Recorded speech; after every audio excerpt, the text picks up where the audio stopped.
दो नौजवान सैयदना उमर रज़ियल्लाहु तआला अन्हु की महफ़िल में दाखिल होते ही महफ़िल में बैठे एक शख्स के सामने जाकर खड़े हो जाते हैं और उसकी तरफ उंगली करके कहते हैं, या उमर, ये है वो शख्स। सैयदना उमर उनसे पूछते हैं, क्या किया है इस शख्स ने? या अमीरुल मोमिनीन, इस शख्स ने हमारे बाप को कत्ल किया है। क्या कह रहे हो, उसने तुम्हारे बाप को कत्ल किया? सैयदना उमर उनसे पूछते हैं। सैयदना उमर फिर उस शख्स से मुखातिब होकर पूछते हैं, क्या तूने उनके बाप को कत्ल किया है? वो शख्स कहता है, हाँ अमीरुल मोमिनीन, मुझसे कत्ल हो गया है इनका बाप। किस तरह कत्ल किया है? सैयदना उमर पूछते हैं। या उमर, इनका बाप अपने ऊँट समेत मेरे खेत में दाखिल हो गया था, मैंने मना किया, बाज नहीं आया तो मैंने एक पत्थर दे मारा जो सीधा उसके सर में लगा और वो मौके पर मर गया। फिर तो कसास देना पड़ेगा, मौत है इसकी सज़ा। सैयदना उमर कहते हैं, ना फैसला लिखने की ज़रूरत, और फैसला भी ऐसा अटल के जिस पर किसी बहस व मुबाहिसे की भी गुंजाइश नहीं। ना ही उस शख्स से उसके कुंबे के बारे में कोई सवाल किया गया, ना ही ये पूछा गया कि ताल्लुक़ किस कदर शरीफ ख़ानदान से है।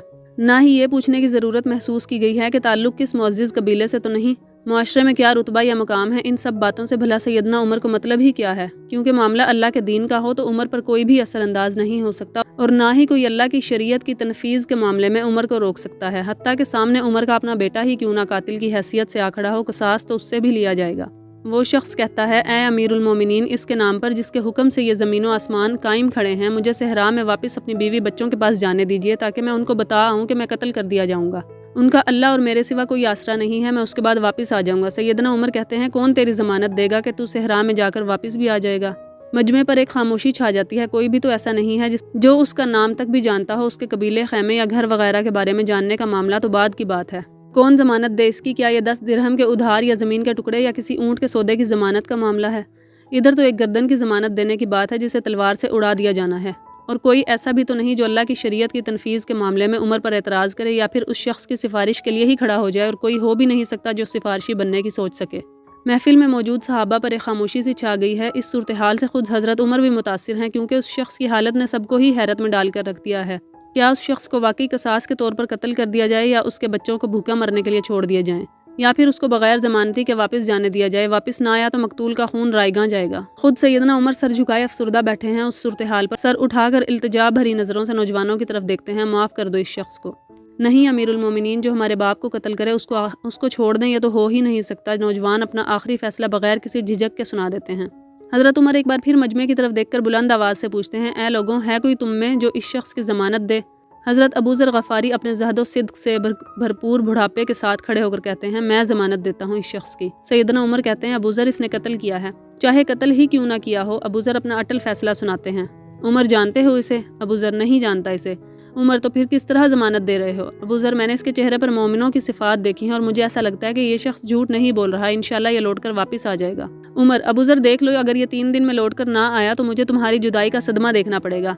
अमीरुल मोमिनीन, फिर अल्लाह मालिक है। अबूज़र ने अपने फैसले पर डटे हुए जवाब देते हैं। सैयदना उमर से 3 दिन की मोहलत पाकर वो शख्स रुखसत हो जाता है, कुछ ज़रूरी तैयारियों के लिए, बीवी बच्चों को अलविदा कहने, अपने बाद उनके लिए कोई राह देखने और उसके कसास की अदायगी के लिए कत्ल किए जाने की गर्ज से लौट कर वापस आने के लिए।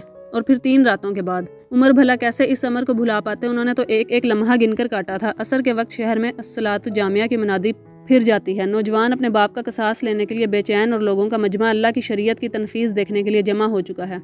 हज़रत अबूज़र भी तशरीफ़ लाते हैं और आकर हज़रत उमर के सामने बैठ जाते हैं। किधर है वो आदमी? सैयदना उमर सवाल करते हैं। मुझे कोई पता नहीं है या अमीरुल मोमिनीन, अबूज़र मुख्तसर जवाब देते हैं। अबूज़र आसमान की तरफ देखते हैं, जिधर सूरज डूबने की जल्दी में आज मामूल से ज़्यादा तेज़ी के साथ जाता दिखाई दे रहा है। महफिल में हू का आलम है। अल्लाह के सिवा कोई नहीं जानता कि आज क्या होने जा रहा है। ये सच है कि अबूज़र सैयदना उमर के दिल में बसते हैं। उमर से उनके जिस्म का टुकड़ा मांगे तो उमर देर न करें, काट कर अबूज़र के हवाले कर दें। लेकिन इधर मामला शरीयत का है, अल्लाह के अहकामात की बजा आवरी का है। कोई खेल तमाशा नहीं होने जा रहा, और ना ही किसी की हैसियत या सलाहियत की पैमाइश हो रही है। हालातों वाक़यात के मुताबिक नहीं, और ना ही ज़मानो मकान को बीच में लाया जाना है। कातिल नहीं आता तो जामिन की गर्दन जाती नज़र आ रही है।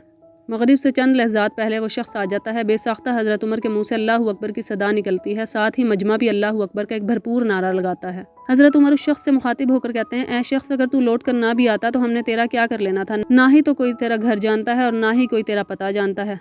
अमीरुल मोमिनीन, अल्लाह की कसम, बात आपकी नहीं है, बात इस ज़ात की है जो सब ज़ाहिर व पोशीदा के बारे में जानता है। देख लीजिए, मैं आ गया हूँ अपने बच्चों को परिंदों के चूज़ों की तरह सहरा में तन्हा छोड़कर, जिधर न दरख्त का साया है और ना ही पानी का नामो निशान। मैं कत्ल कर दिए जाने के लिए हाजिर हूँ। मुझे बस ये डर था कहीं कोई ये ना कह दे कि अब लोगों में वादों का इफ़ा ही उठ गया है। सैयदना उमर ने अबूज़र की तरफ रुख करके पूछा, अबूज़र, तूने किस बिना पर इसकी ज़मानत दे दी थी?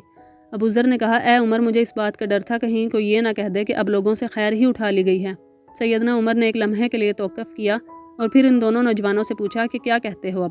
نوجوانوں نے روتے ہوئے جواب دیا، اے امیر المومنین، ہم اس شخص کی صداقت کی وجہ سے اسے معاف کرتے ہیں، ہمیں اس بات کا ڈر ہے کہ کہیں کوئی یہ نہ کہہ دے کہ اب لوگوں میں سے عفو اور درگزر ہی اٹھا لیا گیا ہے۔ سیدنا عمر اللہ اکبر پکار اٹھے اور آنسو ان کی داڑھی کو تر کرتے نیچے گر رہے تھے۔ اے نوجوانوں، تمہاری عفو درگزر پر اللہ تمہیں جزائے خیر دے۔ اے ابو ذر، اللہ تجھے اس شخص کے مصیبت میں مدد کرنے پر جزائے خیر دے، اور اے شخص، اللہ تجھے اس وفائے عہد و صداقت پر جزائے خیر دے، اور اے امیر المومنین، اللہ تجھے تیرے عدل و رحم دلی پر جزائے خیر دے۔ محدثین میں سے ایک یوں کہتے ہیں، قسم ہے اس ذات کی جس کے قبضے میں میری جان ہے، اسلام اور ایمان کی سعادتیں تو عمر کے کفن کے ساتھ ہی دفن ہو گئی تھی۔